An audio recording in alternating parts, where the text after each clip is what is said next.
Pops, every once in a while we get some good news when it comes to the car shortage and chip shortage. Just the other day in Bloomberg, an article titled "Automakers Feel Chip Crisis Easing as Global Growth Slows" was published. I thought we'd talk about the good news coming out of the auto industry and maybe potentially returning to some semblance of normalcy.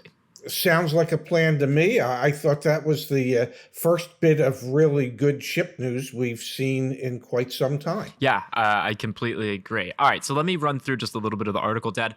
Primarily, Mercedes-Benz, BMW, they were the manufacturers saying, hey, we're actually at full capacity right now, even though for the past few months we've been crippled at our plants. They're the two manufacturers quoted in the article that are saying, hey, we're back up and running. At the same time, we've got all the news stories coming out from a lot of the Asian brands that are still struggling, but Daimler and BMW, they're back up and running at full capacity.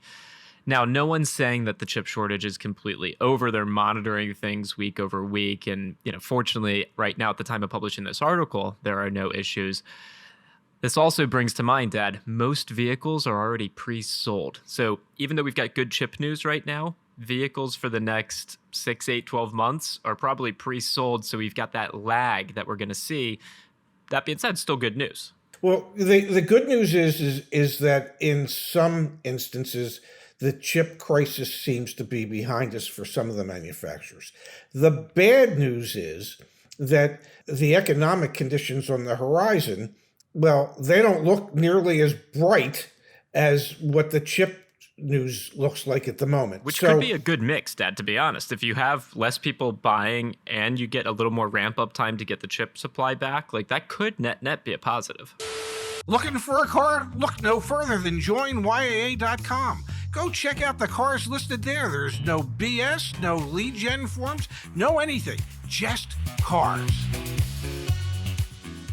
I maybe it could, maybe it couldn't. I don't know. I mean, suddenly these manufacturers will find themselves in a position where they'll be able to produce the requisite number of cars that they've wanted to produce, but perhaps they won't because they're afraid that the vehicles will start to back up on dealership lots. Inventory numbers will grow, floor plan costs will grow. And then there will be a need for incentives and other things to move the metal, as they say in the car business. So it's great news. This would have been great news 2 years ago. Yeah. Okay. Right now, with the economic conditions, what they are, and the conditions aren't just for a potential recession in the United States. It would be a worldwide recession. What we see happening in the United States is happening everywhere when it comes to inflation, gas prices, and things of that nature. So, having said that, we're going to be able to produce cars in a time when, well, they might not want to be producing the cars. Yeah, no, I understand. Dad, one of the interesting things I saw in the article, and this comes from Bloomberg, was the lead times for getting chip supplies. So there's this really interesting graph. I'm sure we'll put it up on the screen. Back in 2017, it took, 13 weeks, 12 to 13 week lead time to get your supply of chips that you needed to build a vehicle. Then you can see on the chart that skyrocketed throughout 2021. And so far through May, it's been flat. So we're looking at a flattening out in terms of your chip supplies, your lead time to get the supplies. That's a good thing.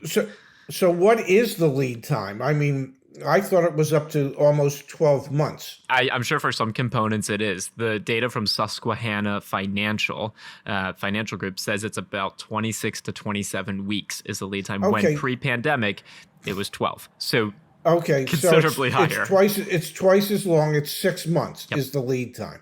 And if I remember correctly from reading the article, one of the reasons that Mercedes and BMW are not having as many issues as they had in the past is they've gone to the more expensive, newer type of chips as opposed to the old legacy chips that the chip manufacturers didn't want to build because the profit margins were so weak in those chips. So maybe we need more manufacturers to say, okay, it's time to step up the chip game, go to the more expensive chips.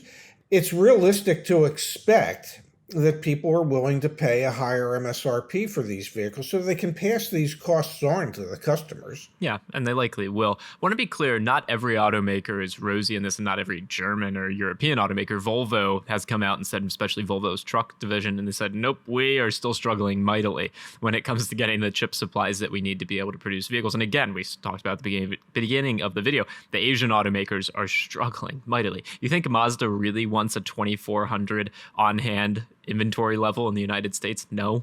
100% no. So it's interesting starting to see some of the good news coming out from some of the automakers, but it's definitely not industry wide yet. But again, this is the first rosy headline we've seen in months. I guess it's months. It is perhaps the first positive sign we've seen as to some type of easing of the chip shortage. And let's face it, it's taken 2 years, which is about the amount of time everybody suggested it would take, especially with new plants coming online. You can't say today, gee, we're going to build a plant and have it operational tomorrow. It takes 2 to 3 years. And guess what? It's been 2 years. Yeah, absolutely. I wonder if other shortages are starting to ease at the same time, because obviously we're seeing gas prices through the roof.